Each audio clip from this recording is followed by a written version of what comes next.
In 1665, social distancing orders emptied campuses throughout England as the bubonic plague raged, killing roughly 1/4 of London's population in a mere 18 months. A 24-year-old student from Trinity College of Cambridge was among those forced to leave campus and return indefinitely to his family's farm in the English countryside to shelter in place. Reflecting on his experiences during that time, Sir Isaac Newton wrote extensively about his choices to question the operating assumptions that governed the physical world, to see himself less as a student in university and more as a student of the universe. As a result, it was in that place at that time that he would change the trajectory of our human understanding of the world, and his discoveries in calculus, motion, optics, and gravitation led the way. This time at his home during the epidemic came to be known as his Annus Mirabilis, his year of wonders. I wonder, how have you used your time over these last 6 months? One doesn't dare compare mastering Zoom with discovering the inner workings of the universe, although sometimes it does feel like an equivalent feat, but nevertheless, we are not all that different from Newton in that we find ourselves amidst a time of chaos and challenge, faced with many of the same questions that we imagine he faced too. How have we used the time we've been given? How will we use it in the future? Who have we been? Who will we choose to be? Consider for a moment the foundational physics of centripetal and centrifugal force.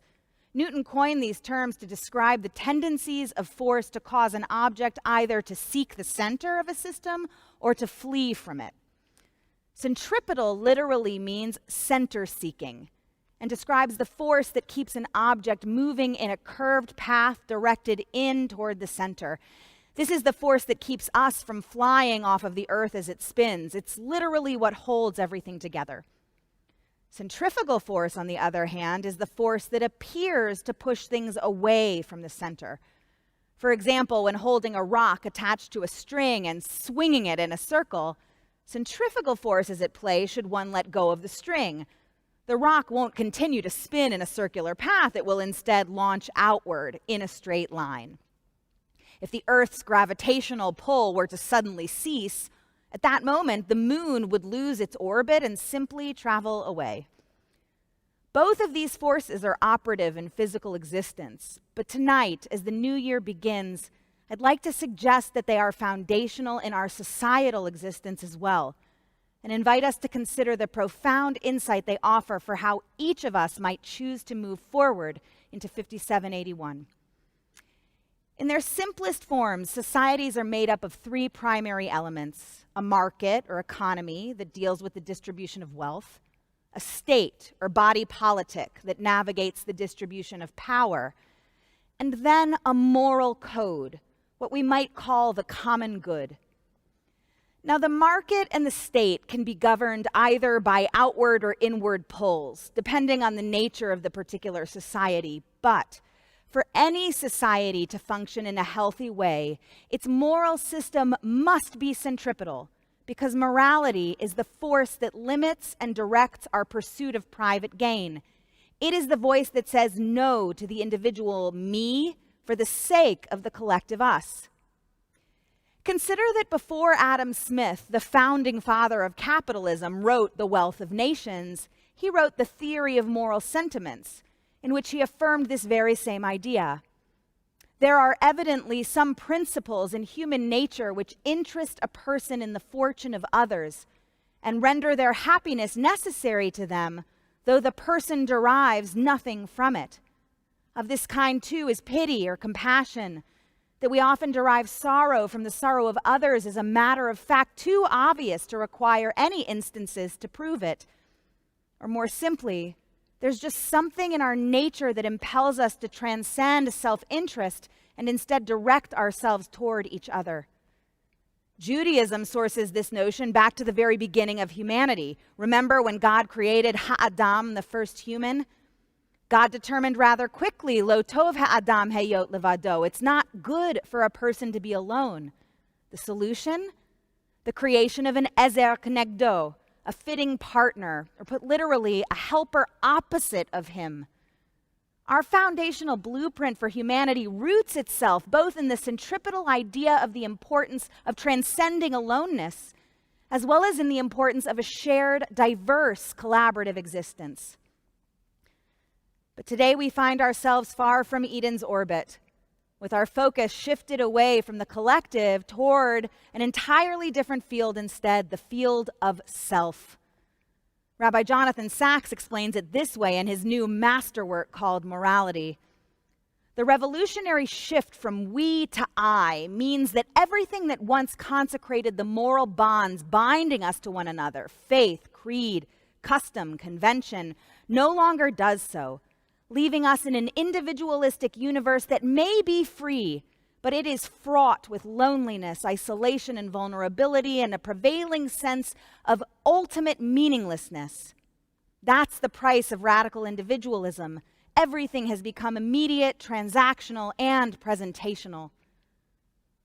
And the result is that we find ourselves being pulled centrifugally away from each other faster than ever before. This shift from centripetal connectivity to centrifugal dispersion is, in my view, the greatest threat to our relationships, our communities, our country, and our world, no less to the well-beings of our individual souls. On this matter, I know that for so many of you, no matter what side you sit on, you believe that what happens on November 3rd will determine our collective trajectory. Although it will undoubtedly be an important day, I would like to suggest that we direct our moral energies instead toward November 4th. No matter how wonderful or terrible you believe either candidate to be, and no matter who is elected to reside in that White House, please hear me. That force cannot and will not erase nor bridge the toxic divisions that continue to plague our society. Remember, a market, a body politic, and a common good. We have agency in the market by our spending and saving. We have agency in the state by our support of candidates and voting. But our agency in a moral code is demonstrative solely through the choices of how we act in relation to others. The market and the state, they do not know us. They do not feel. They have no moral sensibility in and of themselves. But too many of us have ceded our moral agency over to the market and to the state, investing all of our energies in the creation of a state that we believe should care about us. But in the process, we've abandoned our own responsibilities to each other. The state can never replace community and relationships, but we've confused this. We've outsourced our value of mutual care to the state and prioritized instead autonomy, the right to live as we choose, in our personal relationships. We've sanctioned the centrifugal shift. Of note is that while America may give us rights, Judaism has no such equivalent concept. In the Jewish framework, what we have is responsibility to ourselves, to each other, to the world, and to God. This is, according to our tradition, what keeps the world rotating on its axis in its orbit, as it should. I'm not suggesting that we shouldn't have opinions, passionate ones, or that we shouldn't advocate for and support efforts for those matters about which we care. It is our right to stand up for what we believe in. But it remains our responsibility not to permit our own narratives and viewpoints to erode the way we see and understand others who do not see things the same way, and in the process rupture relationships and sever our ties. We must remember all violence begins in disconnect. Ultimately, with the disintegration of relationships where people are left on one side or another, each side perceiving the other one as morally anathema, violence increases. And what always follows, if we listen to history, is war. That is what is at stake, and what many believe is already happening. Consider for a moment the function of identity politics, or how it can be used to unite or divide society. Dr. Martin Luther King Jr. used identity politics centripetally describing segregation and injustice as a destructive force, appealing to our universal principles and our common humanity as the ways to heal prejudice and unite the nation.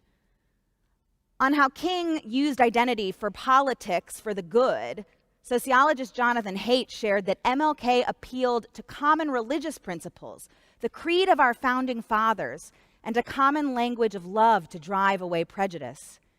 King framed our greatest moral failing as an opportunity for centripetal redemption, reminding us that the group to which we all should most identify is our human family, while at the same time not losing sight of the importance and beauty of our own uniqueness. This is identity politics used for the good.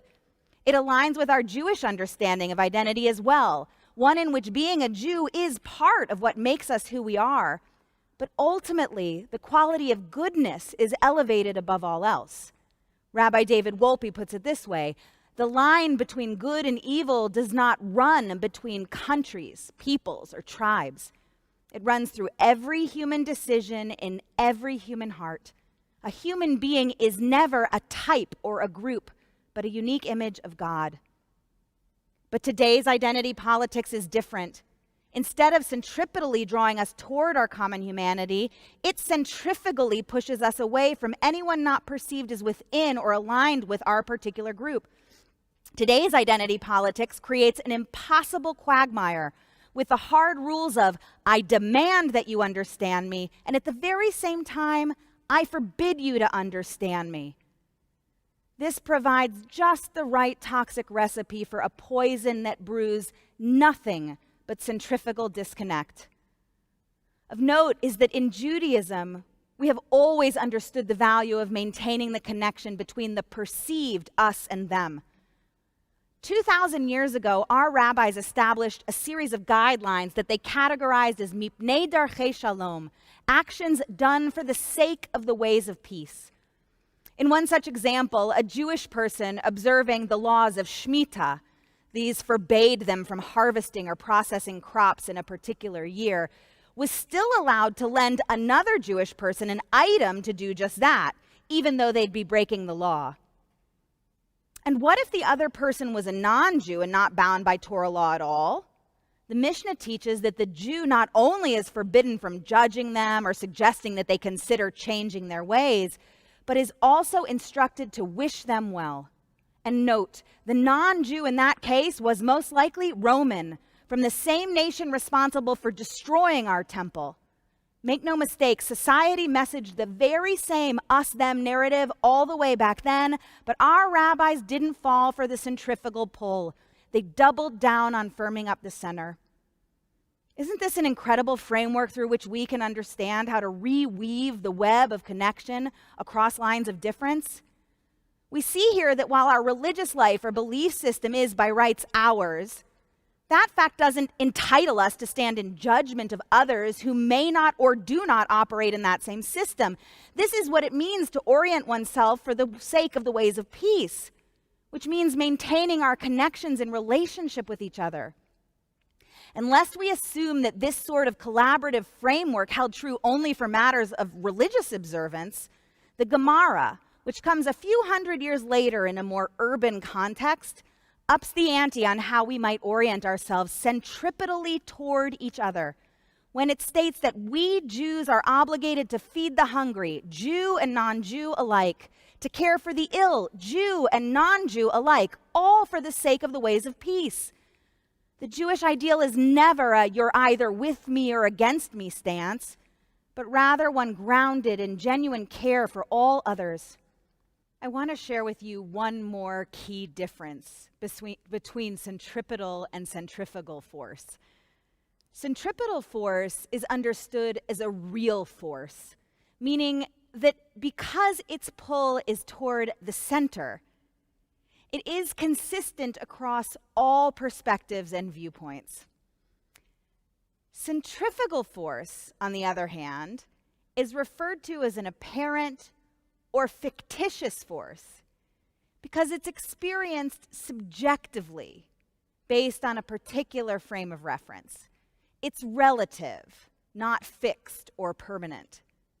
So it turns out the key to reestablishing centripetal pull lies within the reestablishment of a common center.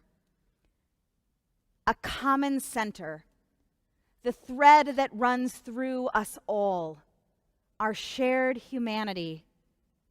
Not the dangerous, reductive thought that our entire identity is our political party, our gender, our race, our sexual identity, our zip code, what have you. When it comes to our human relationships, we need to remember that trying to convince one another to change our viewpoint based on our own viewpoint just doesn't work. All it will do is push us farther away from each other. It's a centrifugal tactic. But we can strive to open each other's hearts.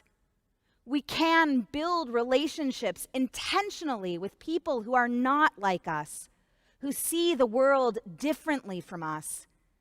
And then we can strive to create a culture of shared understanding, not necessarily agreement, and at a minimum, respect for seeing how the other might see the world. Remember, long before learning from those with whom we disagree was seen as betrayal, it was understood as a noble virtue. It is in this space of both shared values and feeling valued that our hearts begin to open and things begin to change. The center can indeed be reestablished. This night, we stand at a powerful flex point in time where the axes of the Jewish New Year and the secular New Year meet. Sure, we can call for the cancellation of 2020. There's certainly enough cause and despair to merit such a force. But so too can we decide to shift our perspective, to envision what is yet to come not as already lost, but rather as a time filled with possibilities for healing and return, waiting only for us to reveal them. And to make that choice, we can begin by reorienting ourselves around a center of hope, hope for all that can yet be possible. That however vast the perceived divide between us, it is not yet too late to extend our hands toward one another. Here's something pretty amazing about hope. Hope comes from an Indo-European root, koi, the letters K-E-U, which is the same root from which the word curve comes. And it means a change in direction or going in a different way. And our Hebrew word for hope, you know this, tikva, comes from the root kaveh, kuf vav he, meaning to gather together. It references the act of combining a multiplicity of strands and coiling them around each other into a single, much stronger cable. Turns out hope is pretty centripetal in and of itself. In the epilogue of morality, Rabbi Jonathan Sacks asks, what will be the shape of a post-COVID world?